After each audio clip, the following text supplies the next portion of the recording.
भक्त प्रहलाद की कथा। विष्णु पुराण में भक्त प्रहलाद की कथा का उल्लेख है। प्रहलाद भगवान विष्णु के अनन्य भक्तों में से एक थे। आइए विस्तार से जानते हैं कि भक्त प्रहलाद की कहानी, जो अत्यंत रोचक और बच्चों के लिए प्रेरणादायी है। भक्त प्रहलाद का जन्म। महर्षि कश्यप की पत्नी दक्ष पुत्री दीति के गर्भ में दो महान पराक्रमी बालकों का जन्म हुआ। इनमें से बड़े का नाम हिरण्यकश्यपु और छोटे का नाम हिरण्याक्ष था। दोनों भाइयों में बड़ी प्रीति थी। दोनों ही महाबलशाली, अमित पराक्रमी और आत्मबल संपन्न थे। दोनों भाइयों ने युद्धों में देवता को पराजित कर स्वर्ग पर अपना अधिकार कर लिया था। एक समय जब हिरण्याक्ष ने पृथ्वी को रसातल में ले जाकर छिपा दिया था, तब भगवान विष्णु ने वराह अवतार लेकर पृथ्वी की रक्षा के लिए हिरण्याक्ष का वध किया। अपने प्रिय भाई हिरण्याक्ष के वध से दुखी होकर हिरण्यकश्यपु ने दैत्यों को प्रजा पर अत्याचार करने की आज्ञा देकर स्वयं महेंद्रांचल पर्वत पर चला गया। वह भगवान विष्णु द्वारा अपने भाई की हत्या का बदला लेने के लिए ब्रह्मा जी की घोर तपस्या करने लगा। इधर दैत्यों के राज्य को राजा विहीन देखकर देवताओं ने उन पर आक्रमण किया। दैत्यगण इस युद्ध में पराजित हुए और पाताल लोक भाग गए। देवराज इंद्र ने हिरण्यकश्यपु के महल में प्रवेश कर उसकी पत्नी कयाधु को बंदी बना लिया। उस समय कयाधु गर्भवती थी, इसलिए इंद्र उसे साथ लेकर अमरावती की ओर जाने लगे। रास्ते में उनकी देवर्षि नारद से भेंट हुई। नारद जी ने पूछा, देवराज, इसे कहाँ ले जा रहे हो? इंद्र ने कहा, देवर्षि, इसके गर्भ में हिरण्यकश्यपु का अंश है, उसे मारकर इसे छोड़ दूंगा। यह सुनकर नारद जी ने कहा, देवराज, इसके गर्भ में बहुत बड़ा भगवत भक्त है, जिसे मारना तुम्हारी शक्ति के बाहर है, अतः इसे छोड़ दो।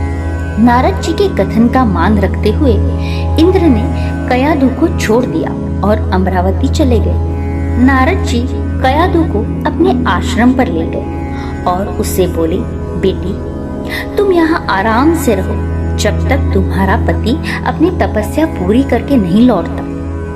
कयाधु उस पवित्र आश्रम में नारद जी के सुंदर प्रवचनों का लाभ लेती हुई सुखपूर्वक रहने लगी, जिसका गर्भ में पल रहे शिशु पर भी गहरा प्रभाव पड़ा। समय होने पर कयाधु ने एक पुत्र को जन्म दिया, जिसका नाम था प्रहलाद।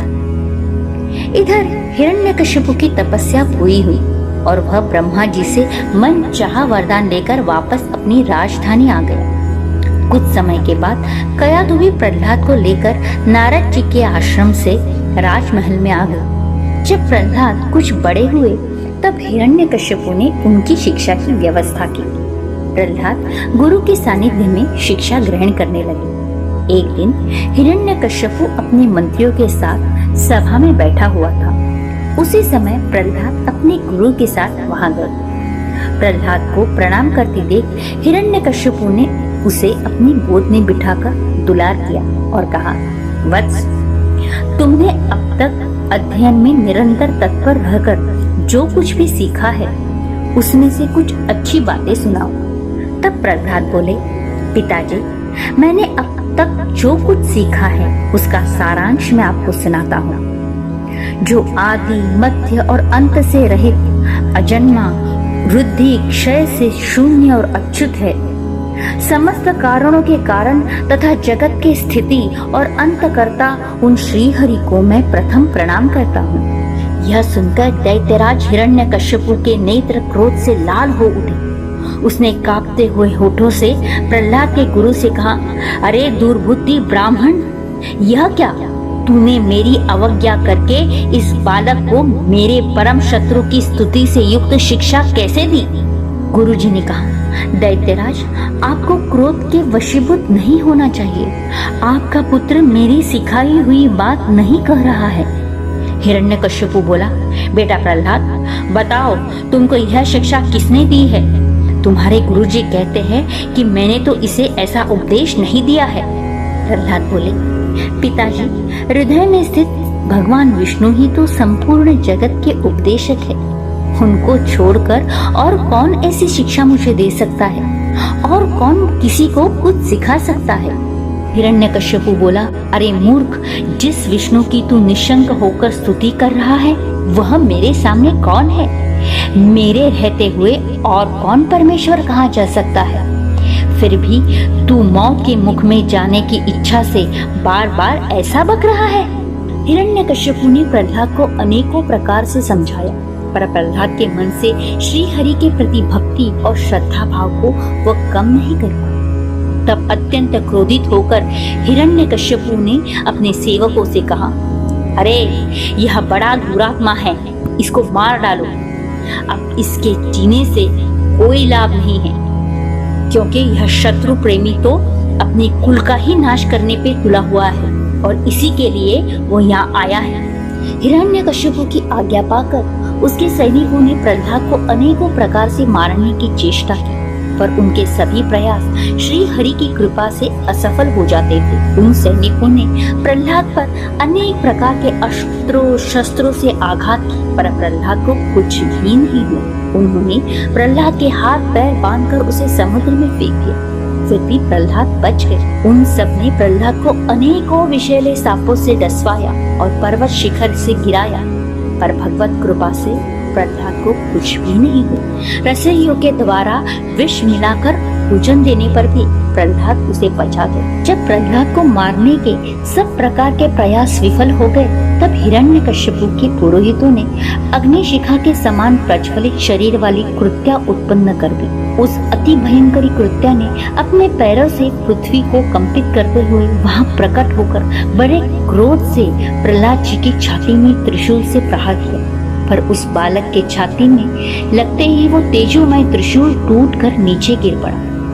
उन पापी पुरोहितों ने उस निष्पाप बालक पर कृत्या का प्रयोग किया था, इसलिए कृत्या ने तुरंत ही उन पुरोहितों पर वार किया और स्वयं भी नष्ट हो गई। अन्य प्रचलित कथाओं के अनुसार कृत्या के स्थान पर होलिका का नाम आता है, जिसे अग्नि में न जलने का वरदान प्राप्त था।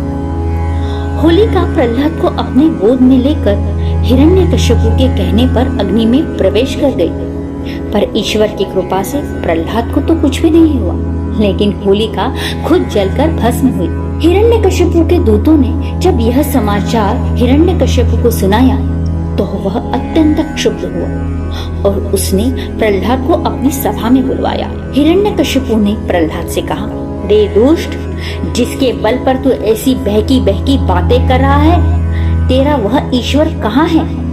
वह यदि सर्वत्र है तो मुझे इस खंबे में क्यों नहीं दिखाई देता? तब प्रहलाद ने कहा, मुझे तो वे प्रभु इस खंबे में भी दिखाई दे रहे हैं। यह सुनकर हिरण्यकश्यपु क्रोध के मारे स्वयं को संभाल नहीं सका और हाथ में तलवार लेकर सिंहासन से कूद पड़ा और बड़े जोर से उस खंबे पे एक घूंसा मारा। उसी समय उस खंबे से बड़ा भयंकर शब्द हुआ और उस खंबे को तोड़कर एक विचित्र प्राणी बाहर निकलने लगा, जिसका आधा शरीर सिंह का और आधा शरीर मनुष्य का था। यह भगवान श्री हरि का नृसिंह अवतार था। उनका रूप बड़ा भयंकर था। उनके तपाए हुए सोने के समान पीली पीली आंखें थी। उनकी दाढ़ें बड़ी विकराल थी और वे भयंकर शब्दों से गर्जना कर रहे थे। उनके निकट जाने का साहस किसी में भी नहीं था। यह देखकर हिरण्यकश्यपु सिंहनाद करता हुआ हाथ में गदा लेकर नृसिंह भगवान पर टूट पड़ा।